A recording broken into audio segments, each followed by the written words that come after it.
Hello, and welcome to the H in HR podcast, where people discuss the most important aspect of human resources, the human aspect. Now, here is your host, Ricky Baez.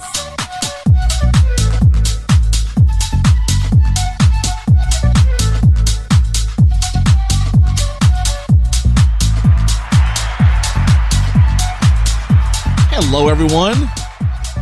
Welcome to the H in HR podcast. My name is Ricky Baez, and man, I'm grateful. I am grateful. Just wanted to let everybody know it is Monday, the Monday after Thanksgiving break. Hopefully, everybody had a great time. Everybody was safe, and you survived the Black Friday deals. And I don't even know, do they still have that? Do people still get up like at 2, 3 in the morning to go waiting line and to at a store to just get a jump on the first deals? I don't think anybody does that anymore. I remember when I was, it's a long time ago when I was in corporate America, I used to have employees that would want to take that next day off. Now, here's the thing, right? Some organizations would give you the day of Thanksgiving and the day after Thanksgiving off.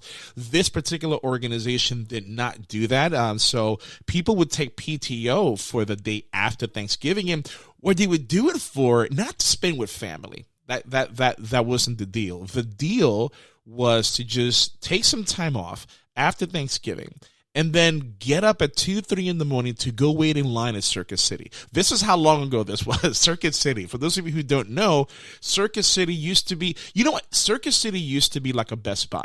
Like a Best Buy back then. And I think in 2008, 2009, they went out of business. They went bankrupt with a bunch of other companies back in that time. That was a really interesting time for the for commerce and the real estate market. Well, anyway, and you know, when I would ask him about it, I'm like, why would you want to wait in line for that? Because it's to me, it just didn't make sense. It didn't make sense. So let me give you an example. If you made $15 an hour, if you made $15 an hour and then you wanted to take some time off, let's say 8 hours, right?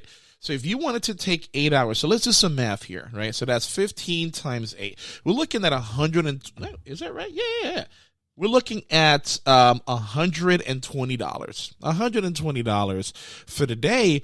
And if you waited online to save, I don't know, $50 on a TV or $20 on a toaster, I don't know if that's worth the time or not. I mean, to me, especially with dealing with people and, you know, just because I know not everybody has the best patience when it comes to Black Friday deals. But, you know, everybody have seen all these different everybody have seen all these different videos of people fighting and doing all these things. It is weird, right? Because all that fighting, all that arguing and stomping on people trying to get those best deals happens the day after. We're supposed to be grateful. So anyway, I just never understood that. But, you know, some people love it. But now we got Amazon, right? Amazon, you'll be able to do that all over Amazon. And it's just, to me, I don't know. To me, it's not a thing. Well, anyway, folks, I have a great show for you today. Today, we're going to be talking to. We're not talking to her.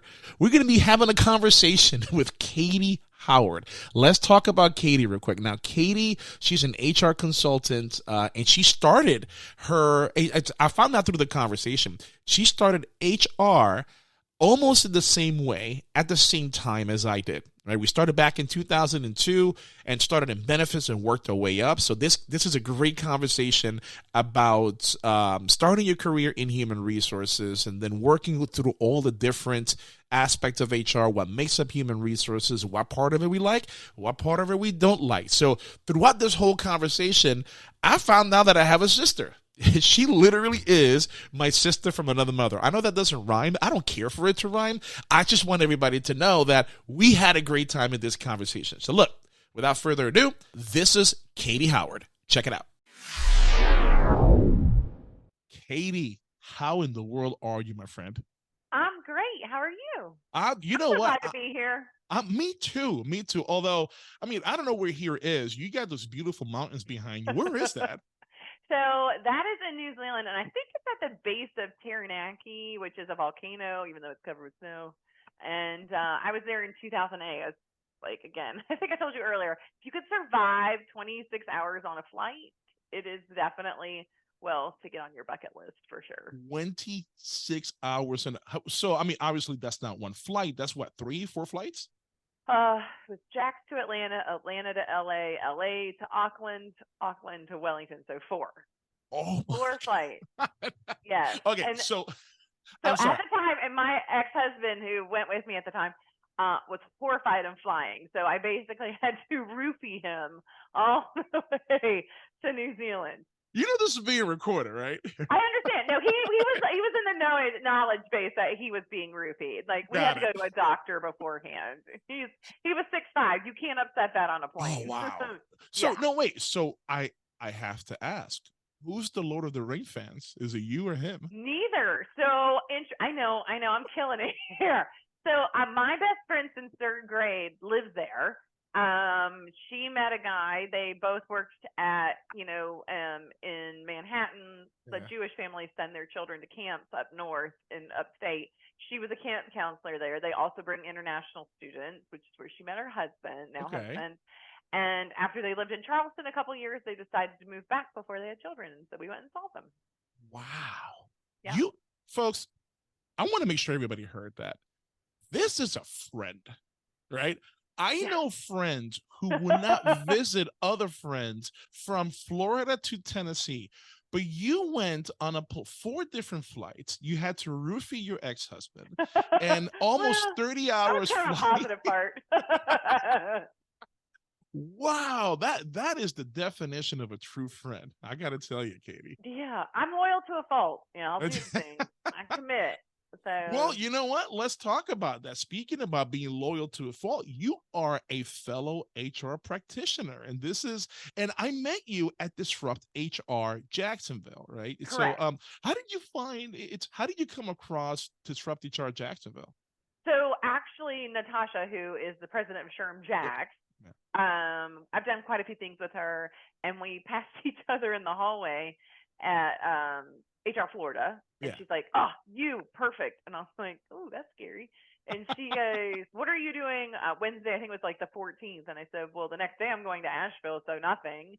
And she's like, "You want to do this Disrupt HR thing?" She's like, "You can even say the F word sometimes," and I was like, "Well, that sounds like me," so I'm glad you led with that. And she kind of sent me the information. I had no idea what I was getting into, and I just said yes, and it was great. I loved it. I will say, speaking on a topic in 5 minutes is difficult. It is. I just have to point out, I love how the anchor for you was, you can say the F word. Oh, I'm in. Sold. I am sold. Excellent. Now, you're talking about HR Florida, the one that just happened this year? Correct. So I did the pre-con session with Lori Kleinman. And then I did the spotlight session, which that didn't really go well. That was AKA HR street performing. And oh, wait a minute. Is that when you walk down the hall and you see people like on the pedals? You were doing that? I did. I was one of the ones who did that. And then I had HR team of one on the last day. So I did, how to do it all by yourself kind of thing. So for people who don't know, HR Florida, that is the state HR conference here in Florida. Did you know it's the 10th largest in the nation? And most important? Yeah. Really? And they got street performers? I mean, fantastic. I just needed a little hat turned over. There's some little chains in there. So that makes sense, because when I was walking around, I spoke on I spoke on the day everybody started leaving because of the pre-hurricane or post-hurricane? The hurricane was happening while I was speaking. It was pretty bad. I spoke on that Tuesday. Janine Crockey and I spoke. We were talking about recruiting in the future, what that landscape is going to look like. But then that hurricane was hitting the west side of the state, and people were leaving left and right. So they're like, peace. I know. I was really concerned. I was going to have absolutely nobody in my session, but I did. I had a pretty good turnout. So well, I mean, people stuck around because the more people left, the better chances you would get of getting the Coach or Louis Vuitton purse for the raffles, right? That's why I saw people. I saw people were sticking around because I saw this one HR director who was think of that. Oh man, she was. I was talking to this one HR director. She was out of Tampa, and for those of you who don't know, in late August, I forgot the name of what was the name of that hurricane. I forgot. I can't remember either. It's so funny because I was Oh like, my crap, god. what was that one? We're so used to it. We're like, I know. whatever. It's That like, one I tropical, don't know. issue. So anyway, she was at a Tampa, and I'm like, aren't you gonna go and make sure everything's okay? It's like, Ricky, there's this Coach purse that I want. And I'm like, Roger that. Priorities, right? That bag is mine.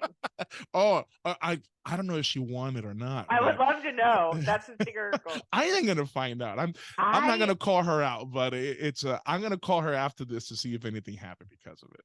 I ended up driving home right after. It was great. There was nobody on the roads. I was just hanging out with like linemen and power companies, and I just had my podcast on, listening to some crime. We're used to it. Just right. I mean, it barely even rained. It did not until I was like 3 miles from my house did it start to get bad. So it was well, that's right, because it went up the West Coast and then went across the state through Jacksonville. And and I guess we're so used to it. We're like, you know what? It's just another hurricane season here in Florida. But you know what? One thing I noticed that really hit me that I'm like, wow, this is what it's all about. That convention center is huge, right? So if you go from one session to the other, you have to walk through these hallways. And you know what happens when, sometimes, people are in a session and they get a call, they got to step out and they're in the hallway. What I've noticed that the day before that hurricane was supposed to hit, I'm walking down the hallway, putting all my stuff away after my session. So many people were out in the hallway doing conference calls, calling their people, making sure everybody's ready. And I'm like, this is what it's all about. This is an HR team right here, right? And look, here they are at a conference and just making sure all of their people are okay. But forget about that. Let's talk about you. How did you get into human resources? Is this something you wanted to do when you grow up, or did it find you? Oh, it was absolutely. First of all, I think the first time I ever wrote down a profession I wanted to be literally was bus driver. Okay. So, bus driver. In my childhood opinion, a bus driver was better than an HR person. Probably because I didn't even know what HR was, and I really didn't even after college. So I was a finance major and financial services major, and I had all the interest in the world to do like retirement and mutual funds and things like that. And then I graduated in August of 2001 and decided to take a couple weeks off because a year before I had a ton of offers, but I said, no, I'm going to finish my degree. And then September 2001 happened and crashed the whole financial market, and I could not get a job. And so I ended up getting a position with a small TPA firm for pensions and 401ks. But I was the youngest, so they literally said, which I find hilarious that they said, as an HR person, the fact that they said this to me was like, wow, you're the youngest, so we're going to make you the network administrator. Got it. Okay. That makes sense. Correct. Because age is an amazing credential. Right? It is. You just came from college, and I love it because like email is like the biggest thing then, and maybe like AOL AIM, it's like, sure, I can chat, whatever, I got this. So I'll do a PowerPoint on it, I could really rock Excel, and I even knew Access at the time. So that was like, yeah, I mean, no wonder they picked me, right? So I only stood there about 9 months, and I ended up moving to Jacksonville. And I got on with Baptist Health, and they actually hired me because I was so good at spreadsheets and I knew pensions because of working for a TPA firm, and they had a pension at the time. So I started in benefits, which I still have a weird love for benefits. It's like a love-hate, it's a necessary evil. And then I just kind of I was there 10 years. So I became an HR generalist, and then I became a director, and then I became basically assistant administrator at the Fernandina campus and did kind of all the things. Fell to the sword of ACA and some Medicaid cuts, and they took away my position and combined it with Baptist speeches. So that was my first time I went to a PEO for a while. I did a stint of recruiting, which I hated. Never again. Okay. It's horrible. I hate recruiting. It's like spread and Boolean searches, and I was the oldest. Are you ready for this? You'll love this. I was the oldest at 33, and they called me Nana. No. And how old were you? 33. Because it was like the place for kids to come out of college. It was like young and hip and like Google, and they'd like ride scooters, and I'm like, what is this? I don't know what this scooters. And I was like forced to like tweet, and it was just way too much for me. So I didn't stay there long, and I started consulting with Oasis before they went to its paychecks. Yep. And but when you're great, they start expanding your territory. So what was only supposed to be a little bit of travel became a lot of bit of travel. And fortunately, I had a 3-year-old and an 11-year-old at the time. And they about day 3 of me traveling, I would get calls of crying. So if someone either lost a blanket or a rumor was going around in middle school. Oh, not your husband. All right. He wasn't crying. No. No. Well, he basically was. He's like, they're all crying. I need you to come home. So it's like, then I took a position as C-suite HR for Camden County, and I did their senior director of HR there for 5 years. And I probably have scars from local government still. Like, there's a lot of branding involved there. Okay. Left there, did another stint of PEO with Co-Advantage, and then I subsequently ended up with James Moore, because PEO after COVID, it was different. Like, it was a revolving door with payroll people and benefits people, and then your clients get real mad. And I really wasn't doing HR anymore. Interestingly enough, I don't do too much HR now, about 20%. I've kind of gone to the business development side. So shocker, I want to talk to people about myself and things and the things we do. It's just kind of like my jam. Well, you know what? I'm looking at your LinkedIn right now, and because something HR innovator. No, but so I see that you started pretty much your HR career in September of 2002 as a benefit specialist, like you said earlier.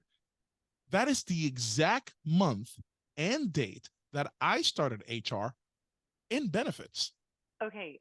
Are we kind of having a moment? We are having a moment. Because everything we've said, we're like, yes, Boston cream donuts. Yes, HR. I didn't choose it. No. Yes, I use the F word. All the time. What, you mean food? Yeah, I have an issue with food. Exactly.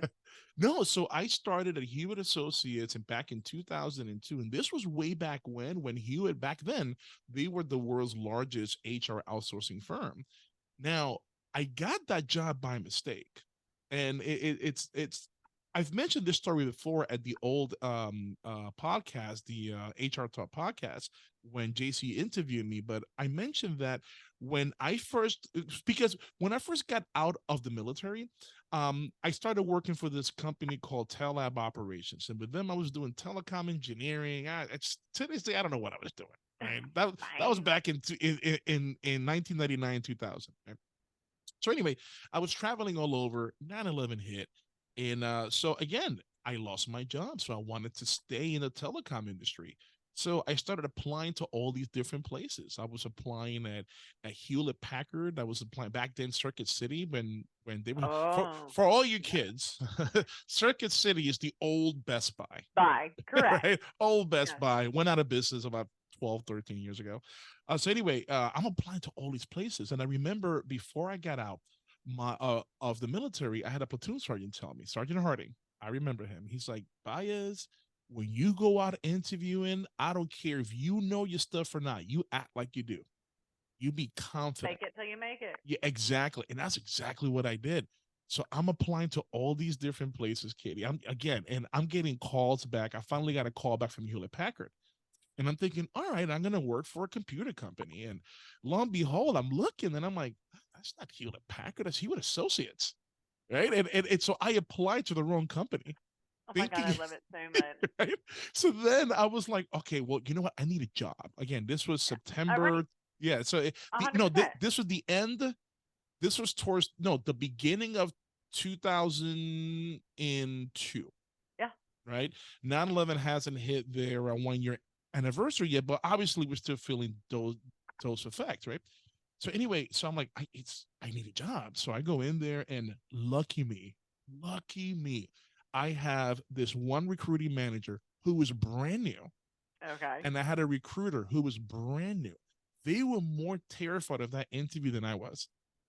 So Love I it. go in, they're asking me all these questions, and I'm just blurting out all these acronyms from the military as confident as possible. And they're just like, okay, writing things down, and I'm just straight up and Selling it. You're talking. like, I'm I'm selling it. selling it, right? I'm selling it. And I'm thinking, I'm not gonna get this shit, right? It's not gonna happen. No. So about I leave, right? And about 2 days later, they give me a call.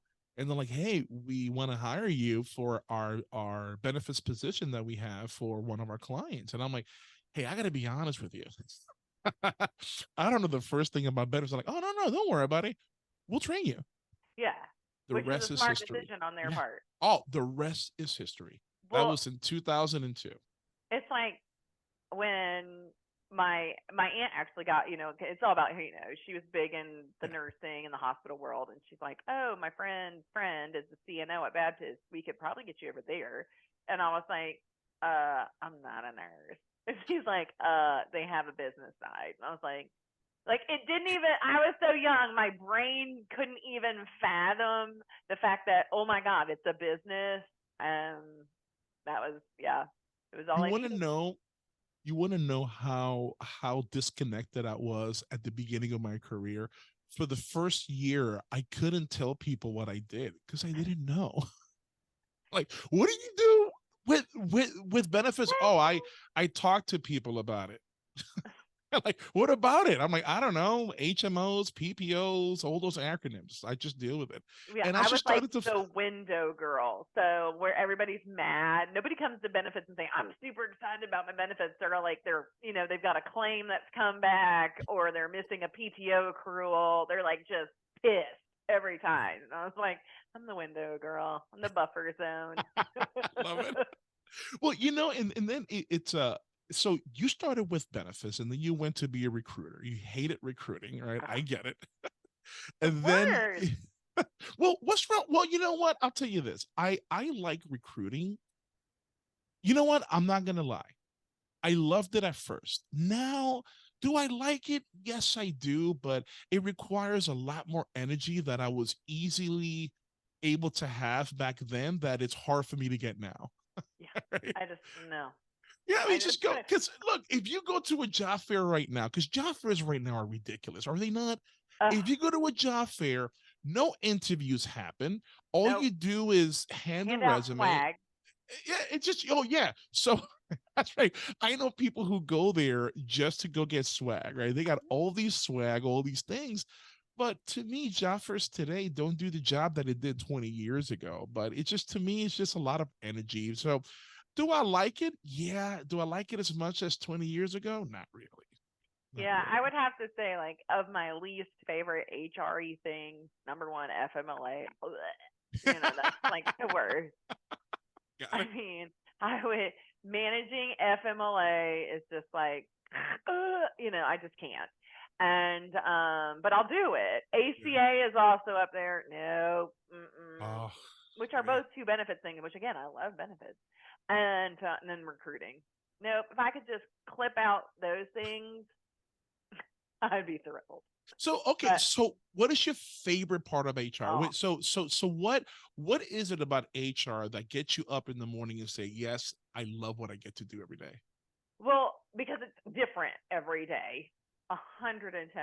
It's perfect for someone like me who has major ADHD. Like, you write that list, that's your hope list, probably never gets done because, eight. And I like, I will never go, I don't know about you, I will never go internal again unless I'm like starving in the street. Mm, I just, no, I'm not no. doing it. I advise and step aside. And, I don't have to deal with I'm the face of the horrible thing that's, change or whatever, and everybody's mad at you now.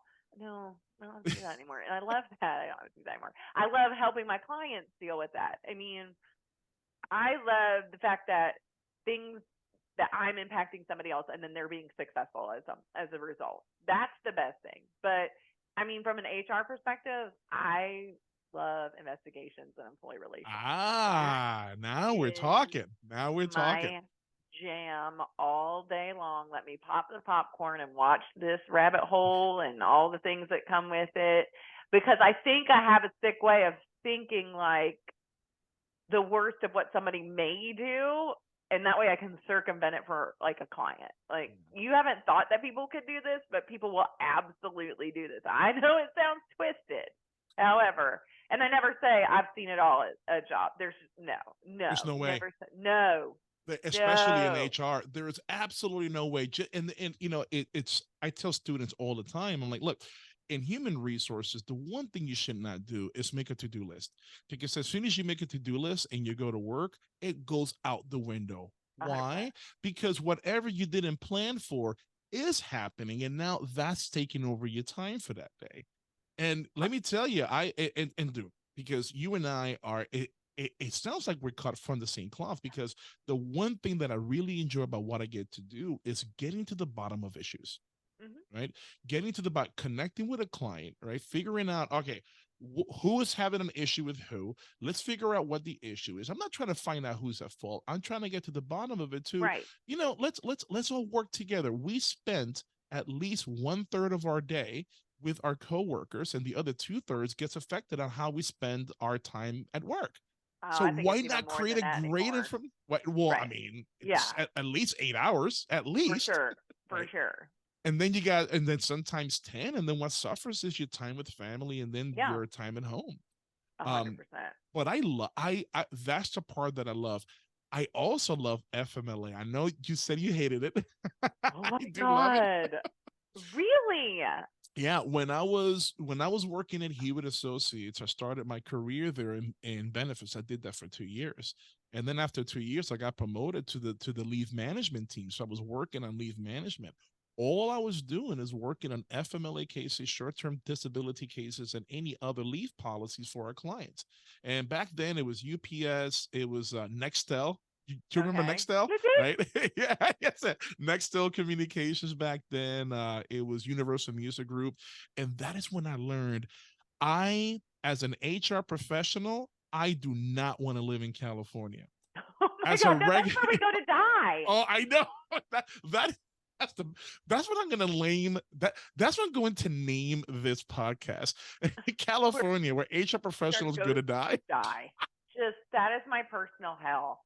Oh my goodness. Now, as an employee, you definitely want to go there, because it is such an employee-friendly state. At least back then. I don't know if you want to go there now with everything happening, but at least it's when I worked at Hewitt, that's when I learned HR in California is a completely different world. And for all those HR folks listening right now who are early in their career, you want to know what hell it's like? Conduct human resources in California.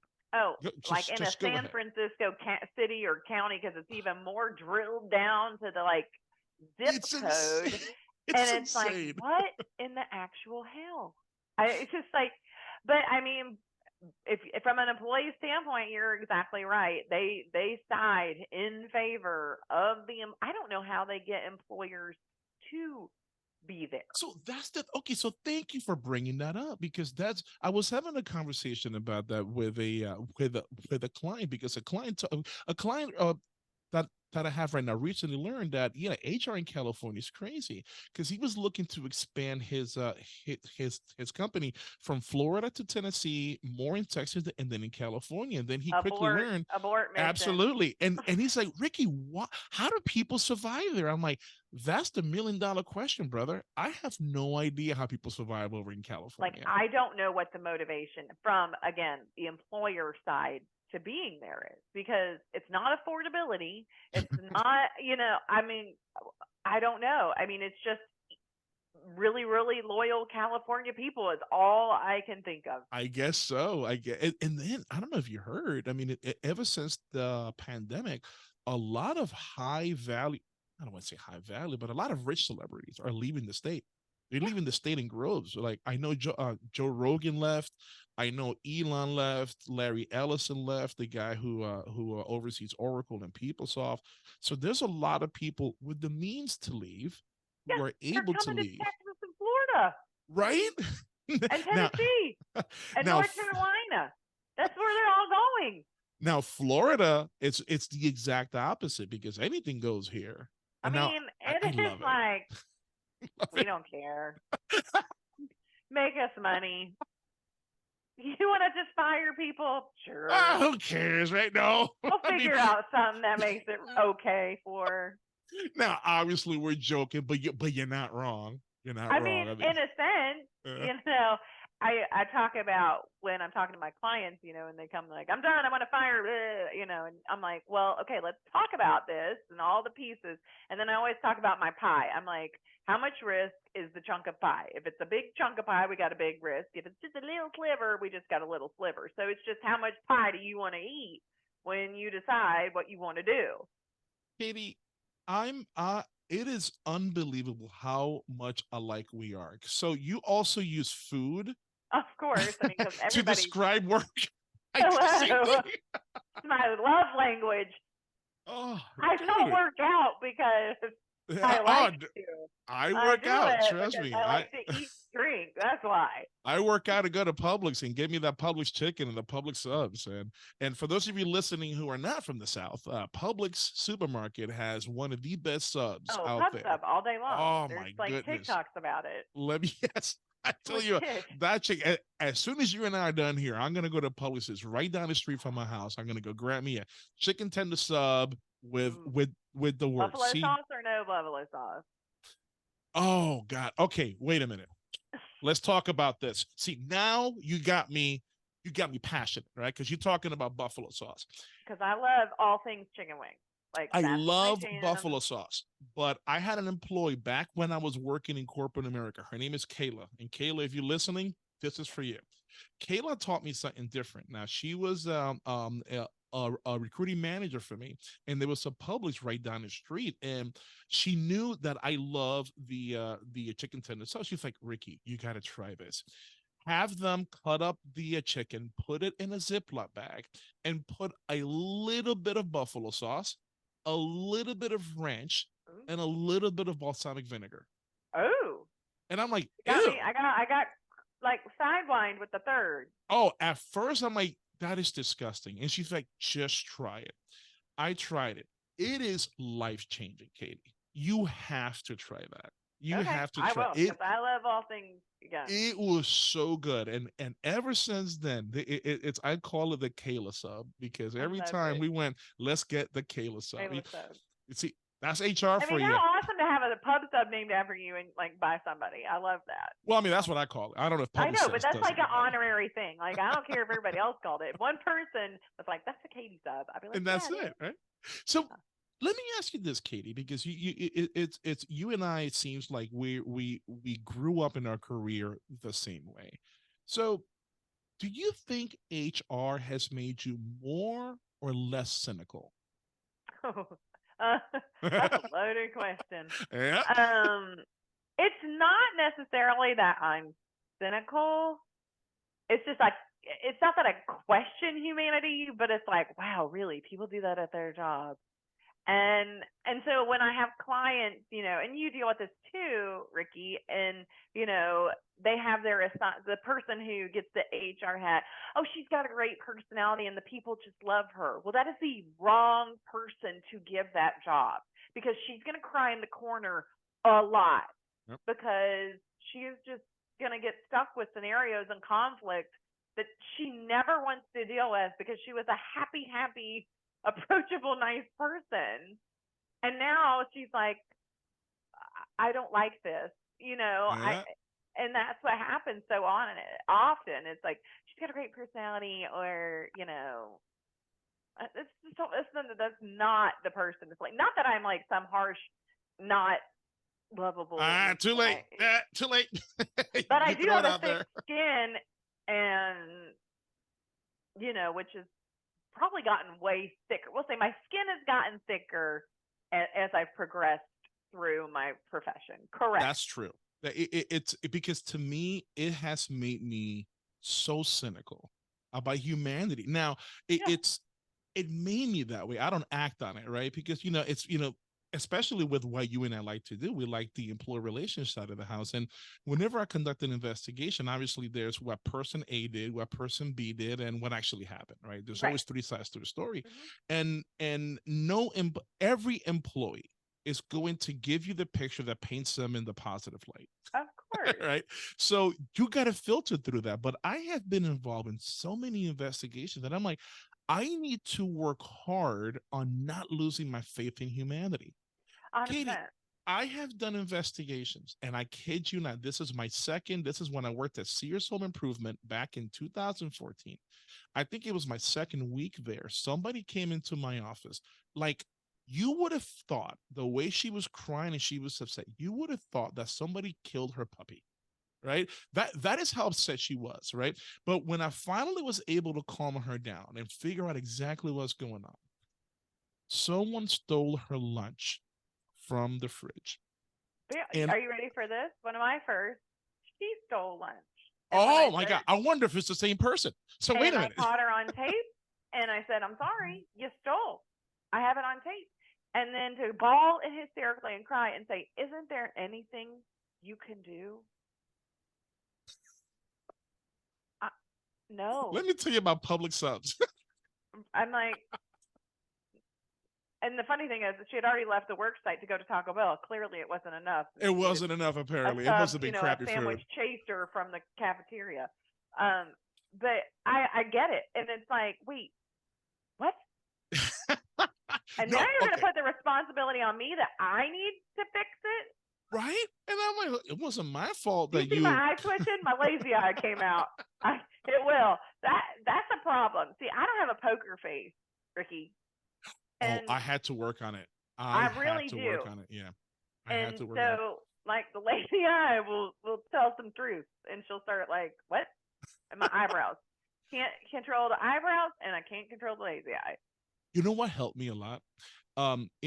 Instead, because when you get the 5th or the 10th complaint of the day, right? And you know where this is going, but you have to hear them out. Obviously I felt like, God, I don't have time for this. Now just obviously early on in my career, I got more patience now, but I'm listening to what this person has to say. And I'm like, God, I know what this is going to end up. I've seen this a million times before. What I had to learn is it's okay for me to have those feelings. It's not okay to act on it. Right. I end up in a better place showing my poker face if I stop myself from not to have those feelings. I don't know if that makes sense. 100%. Right? Yeah, because you're a human being, right? You are allowed to have those feelings, but I have this scenario in my head on how things should be, but then I have to wait until things materialize, like this 100%. lady, right? So let me tell you about this lady, because it didn't stop there. The one with the hit the lunch. Your sandwich girl? Yeah. No, it was don't call it a sandwich. Don't call it a sandwich. It was, according to her, because obviously, right, I have to investigate, give me a statement. She wrote 6 pages. 6 pages. And let me tell you about the type of statement that she wrote. It was so compelling. It was so I thought I was reading a novel. She was talking about how her husband, who's an aspiring chef, picked the perfect cut of ribeye steak, which, by the way, I'm a steak guy, right? So I was really invested in this investigation. How her husband found the perfect cut of steak, seasoned it perfectly, seared it on both sides to the perfect temperature so she can have a good lunch at home. And somebody has the nerve to steal it. Let me tell you, I had popcorn because that statement was so on 100%. Point. It was on point. She had my undivided. I canceled a meeting. What was her job at the facility? Like, was she a writer?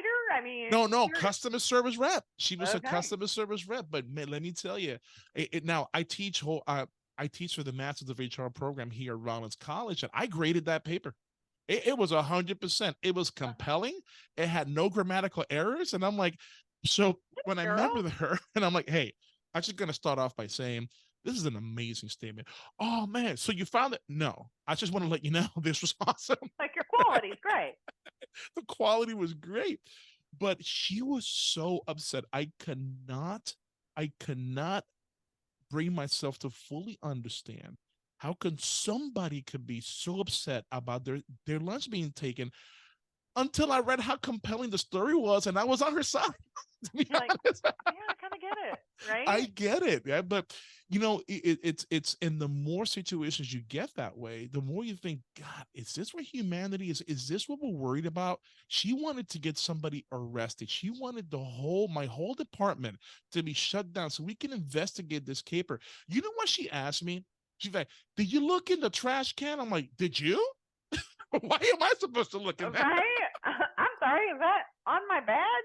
I'm not doing that. And she wanted us to compensate her for her steak and the time that her husband spent on it. Wow. Yeah, dude. That was my second week at Sears Home Improvement. She is extra. Wow. Oh man. And then now this one right here tastes the cake. This one tastes the cake. I once had a lady come in because she was pregnant, but she wanted to get short-term disability and workers' comp. And I'm asking her, why would you? Oh, God. Yeah, so you see where this is going. So now, at first I didn't, but I'm wondering why would you think this is workers' comp? Apparently she had this friend who goes online and thinks she's an attorney, and she likes to give attorney advice when she's not an attorney. And she found something online, her friend did, that said, look, if you get hurt at work, or if you're disabled because of something that happened at work, you can get workers' compensation. And a light bulb went up in her head where she's like, well, I conceived this baby in one of the break rooms. Let me see if I can get workers' compensation. I kid you not. I kid you not.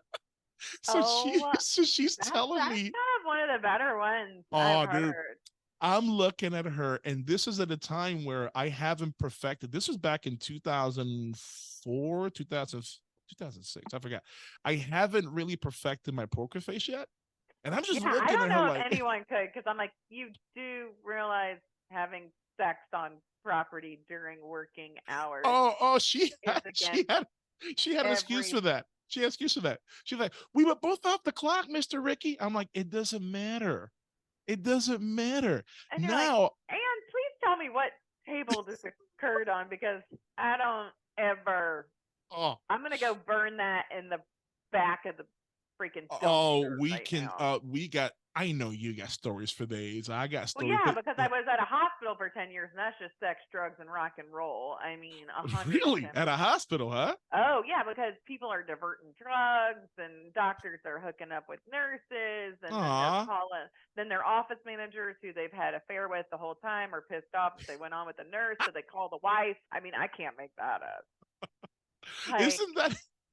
It was literally like as the world turns. And then I'll tell you, public safety with the local government is about as interesting as well as what happens at the.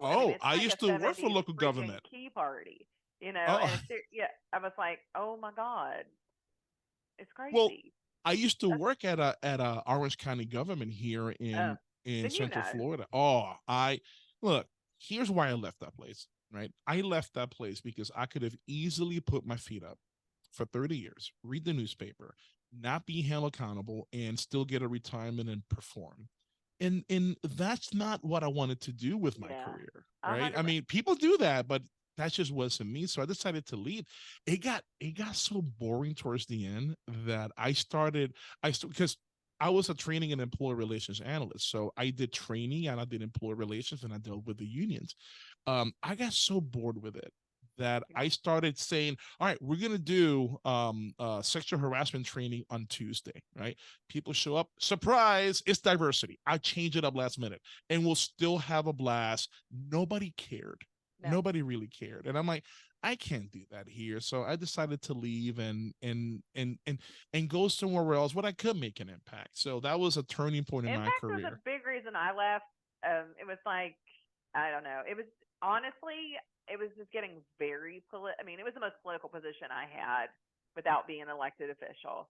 And what people do and say to their elected officials, you kind of get. I mean, it was insane. They would like post on Facebook that I was stealing, and I mean, because at the time was part of discovering a huge fraud for one of the government entities nearby because we had a shared agreement. Yeah. And it was like ended up being like $3.1 million. Well, suddenly I'm a part of it. I'm like, well, no, no, I actually helped bring it out for everyone. But it was just like just the way citizens are and how they treat their public officials. But then again, the corruptness on the other side, and it's like, I'm not built for this. And plus, I was going like the start of my divorce when I was like, you know what? I just need something less stressful. So I literally like set my life on fire. I'm like, I'm gonna change jobs and I'm gonna change like leave do all the things. I'm just gonna do it all now. I can't do this anymore. So which was great for me. And I was lucky enough to be, remote pre-COVID, so I was already very Oh, used to wow. it. Okay. Yeah. So that's not been anything new for me at all. But okay, I gotta ask, what is your token phrase that people should know that they're probably in trouble if you're talking to them about it? Mine is help me better understand. I was about to say that. Okay, because that is my token HR. Okay, help me better understand why you felt sleeping with somebody on the break room table would be workers' comp.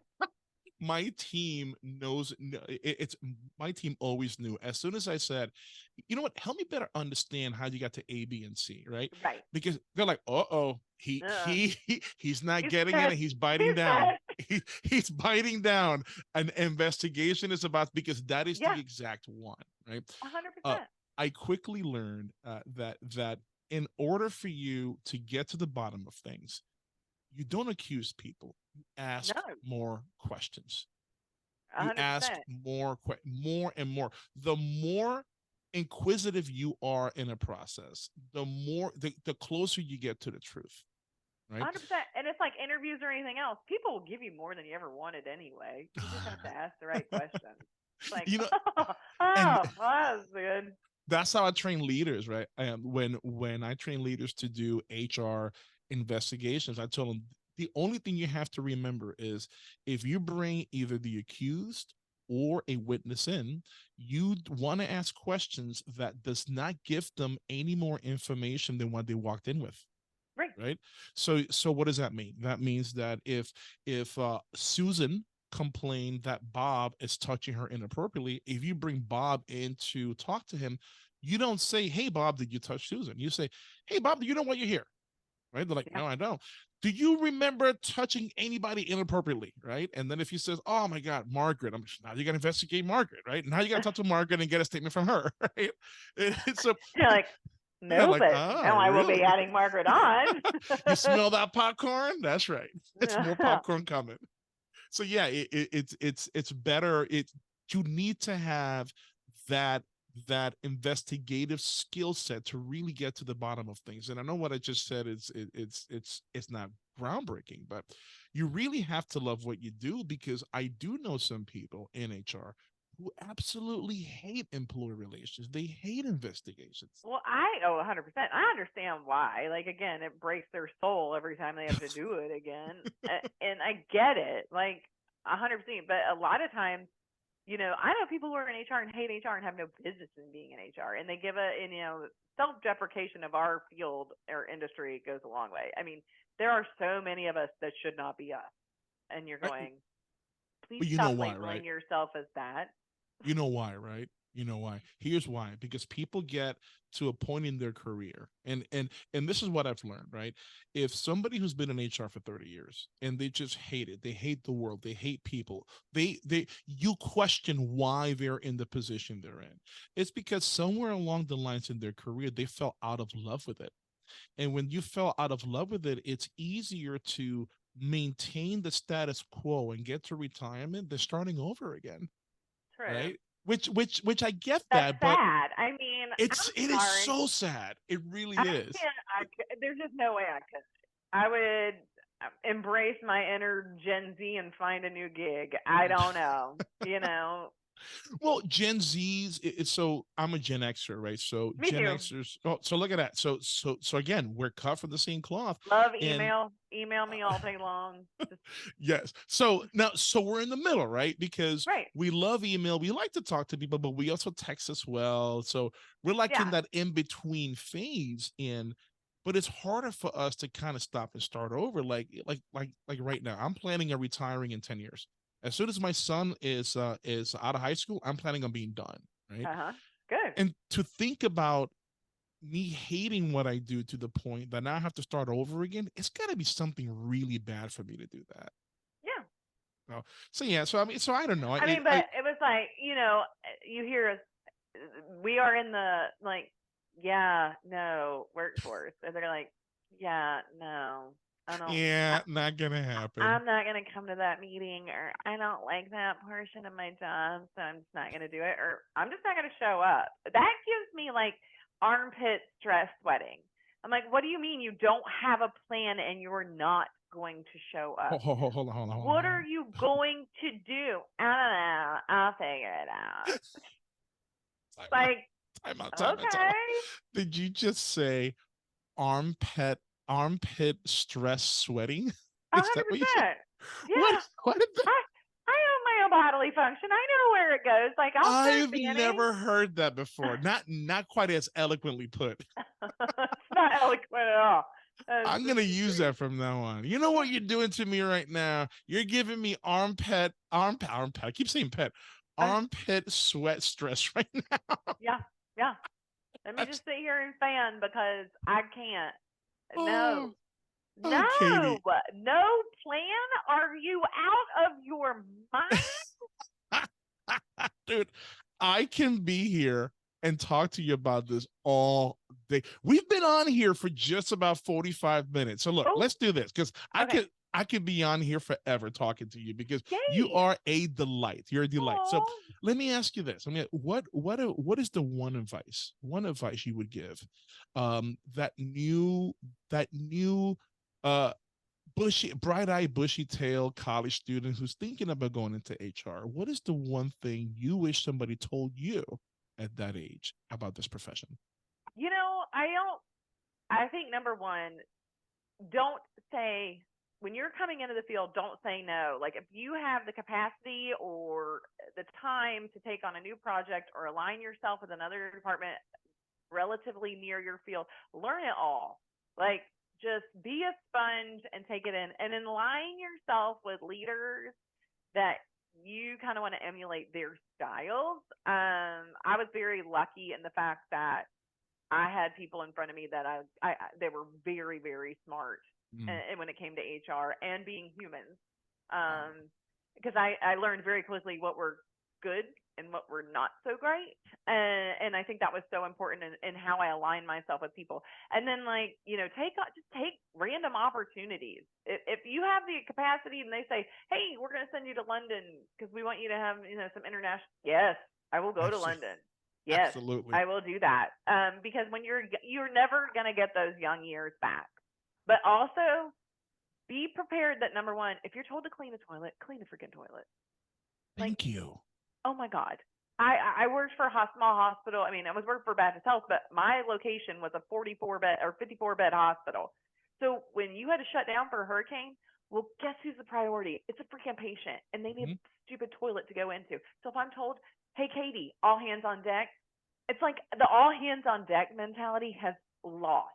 And I think, and I attribute a lot of mine to team sports, and I wasn't the best on my team at all, but by God, I loved the aspect of it. And but you don't have to, you can be at a club or something. I do think that social interaction and relying on your teammates and not being so, it's all about me, it's all about me, it's all about me, is so important. And everybody's so, where do I rank? Why don't I have all the likes? Why am I not viral? Why I?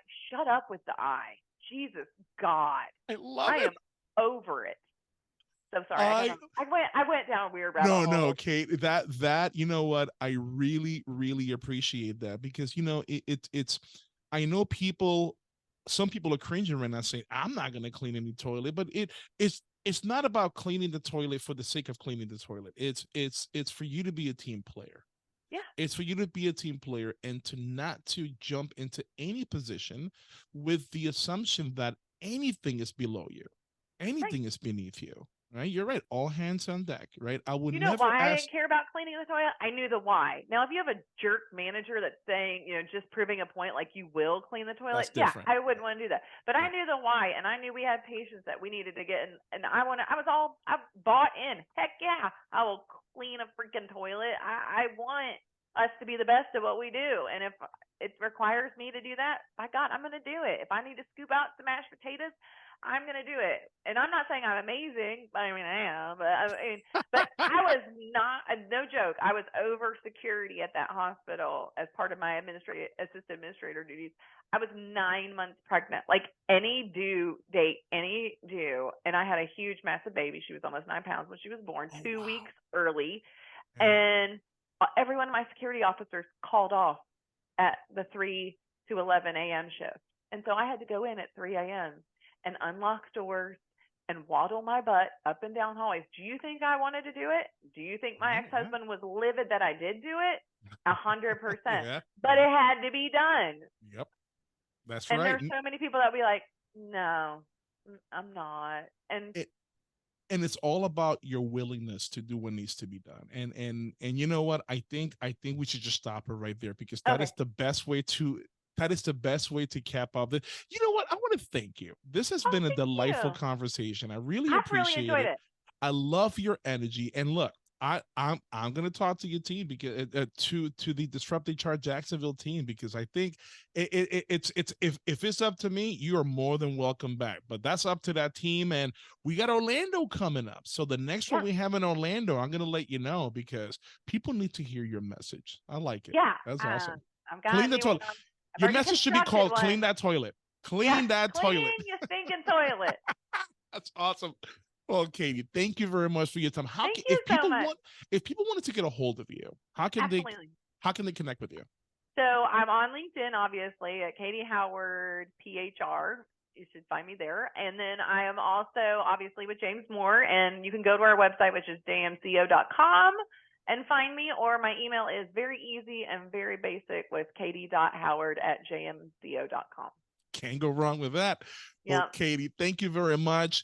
Do we have a commitment for you to come back on the show? Please, anytime. I would love being a recurring. I love it. I love talking all the things. You have been fantastic hosts. Anytime. Thank you. I really appreciate it. Well, that said, folks, thank you very much. Have a good one.